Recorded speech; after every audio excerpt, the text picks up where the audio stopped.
नमस्कार दोस्तों, मैं सुनील कुमार आपका फिर से स्वागत करता हूं आपके अपने चैनल क्या ऐसा होता है में। दोस्तों, जब से हम जन्म लेते हैं, जन्म लेने के पश्चात ही हमारे जीवन का एक कहते हैं ना एक मार्ग पूरी तरह से निर्धारित हो जाता है।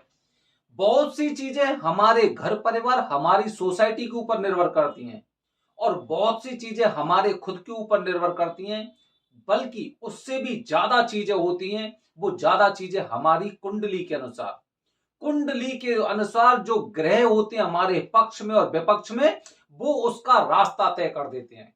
इसीलिए दोस्तों, हमारे ऊपर मतलब ये मान लो कि आपके जीवन में कुंडली में अगर तीन तरह के दोष ऐसे हैं, तीन तरह के दोष हैं, तो ये मान लो कि आपका जो भविष्य है वो पहले से ही निर्धारित हो चुका है, पहले से ही निर्धारित हो गया।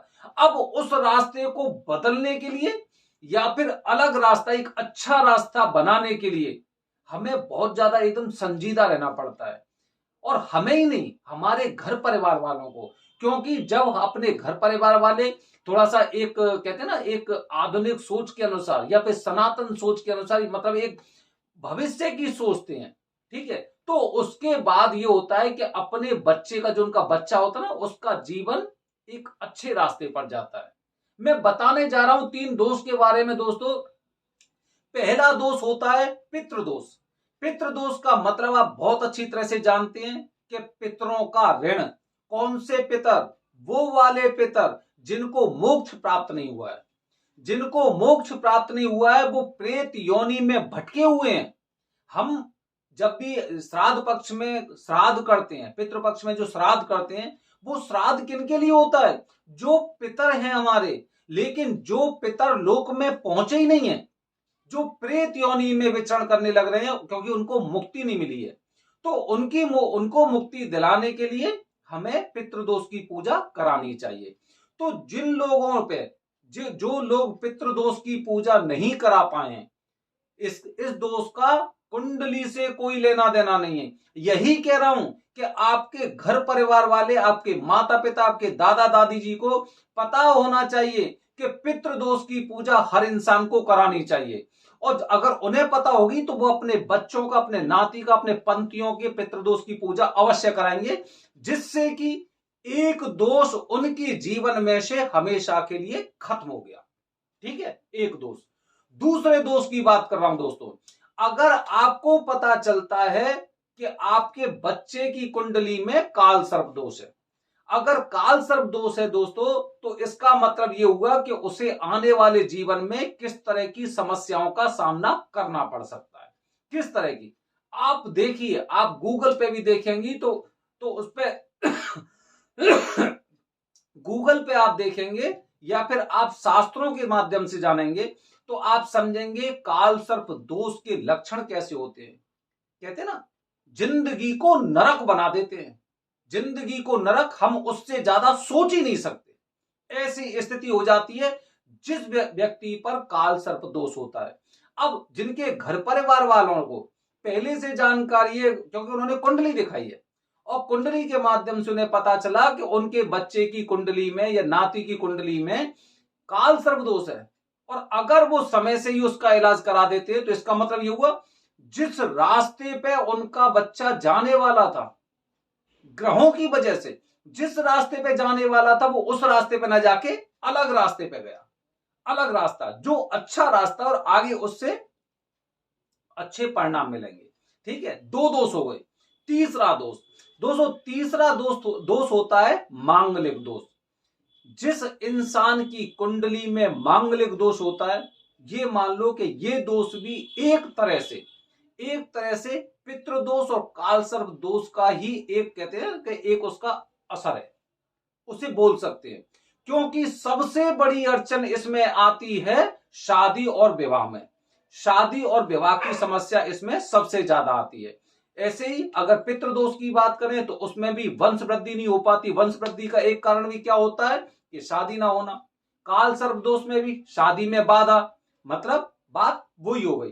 तो ये मान सकते हैं कि जो मांगलिक दोष होता है, मांगलिक दोष की वजह से भी हमें समस्या होती है। तो जिस बच्चे की कुंडली में मांगलिक दोष होता है वो उसकी पूजा करा ले।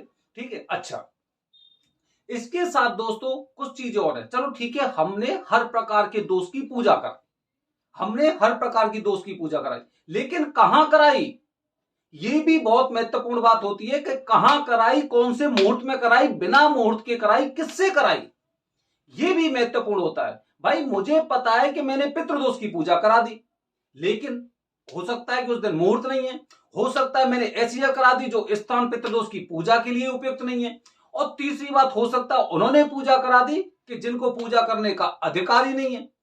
ठीक है, तो ऐसी चीजें भी निर्भर करती हैं। तो दोस्तों पितृदोष की पूजा त्र्यंबकेश्वर, कालसर्प दोष की पूजा त्र्यंबकेश्वर, उचित मुहूर्त स्थान त्र्यंबकेश्वर, पंडित वरदानी, पूजा कैसे करानी है, प्रयास करना सेपरेट पूजा हो जिसे प्राइवेट पूजा बोलते हैं। ठीक है, उसके बाद 40 दिन के नियम। इसी तरह अगर मंगल दोष की बात करते हैं तो मंगल दोष की पूजा महाकालेश्वर मतलब उज्जैन में की जाती है।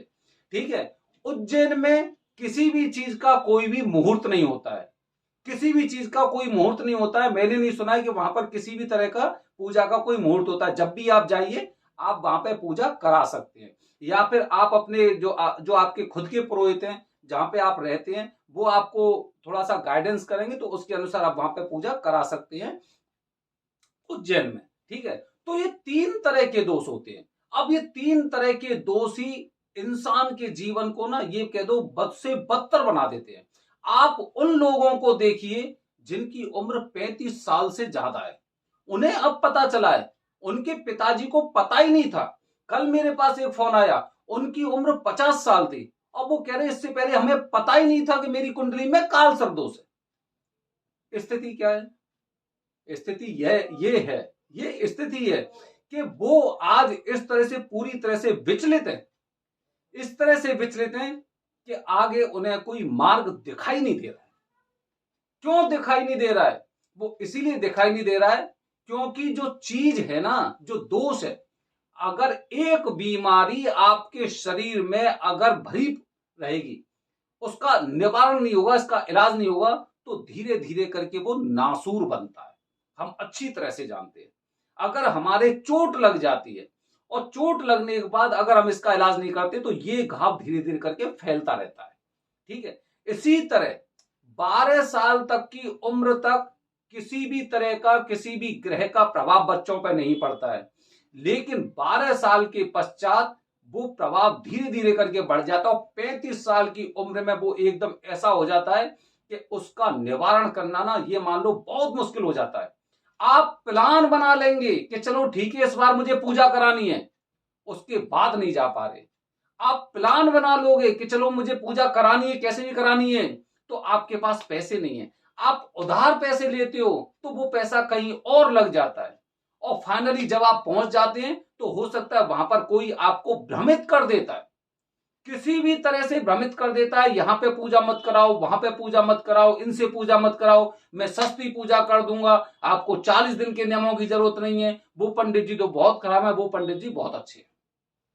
मतलब इस तरह से आपको पूरी तरह से भ्रमित किया जाए। ये 35 साल के बाद की बात बता रहा हूं मैं आपको, उससे पहले जो लोग होते हैं ना वो कम से कम इस चीज में कहते हैं ना उसमें जीत हासिल कर लेते हैं, लेकिन उसके पश्चात 35 साल के बाद तो ऐसा लगता है जैसे कि वो खुद ही पूजा नहीं करने देगा। मैं बताऊं अभी महाशिवरात्रि का मुहूर्त था और एक इंसान ऐसा था जिसे महाशिवरात्रि को पूजा करानी थी और करीब 6 महीने 7 महीने से मुझे कॉल कर रहे थे वो। उसके बाद महाशिवरात्रि पे क्या हुआ कि महाशिवरात्रि से 2 दिन पहले मुझे फोन आया कि मैं त्र्यंबकेश्वर नहीं जा सकता, नहीं जा सकता, नहीं जा पाए। अब आगे का प्लान बनाया है, कब का बनाया है, नाग पंचमी का। नाग पंचमी पे हो सकता है प्राइवेट पूजा ही नहीं हो पाएगी, और जो लोग नाग पंचमी पर कालसर्प दोष की पूजा के लिए अगर कुछ ऐसा प्लान कर रहे हैं कि नाग पंचमी पूजा कराएंगे, तो भूल जाइए, मुझे नहीं लगता कि आप सेपरेट पूजा नाग पंचमी वाले दिन करा पाओगे। और हो सकता है एक ग्रुप में करीब 100 लोग हो सकते हैं कालसर्प दोष पूजा के लिए, एक ग्रुप में 100 लोग कालसर्प दोष पूजा के। तो उसके बाद फिर पता चला अरे इसमें तो 100 आदमी है, उसके बाद फिर भटक गए। तो 35 साल के बाद स्थिति ये आती है। इसीलिए अपने बच्चों के जो कुंडली में दोष है उनका पहले से ही आपको समाधान कर देना चाहिए।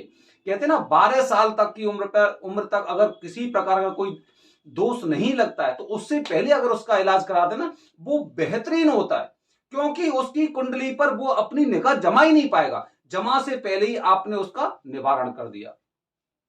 तो दोस्तों मैंने अपनी वीडियो के माध्यम से आपको जानकारी दी 3 दोष।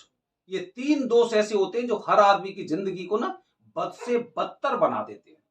तो आपको सोचना पड़ेगा, आपके बच्चे हैं छोटे, उनकी कुंडली को आपको देखना पड़ेगा और उन दोषों का निवारण आपको अतिशीघ्र कराना चाहिए। बने रहिए हमारे चैनल के साथ दोस्तों, अगली कुछ जानकारी फिर बने रहिए। हर हर महादेव।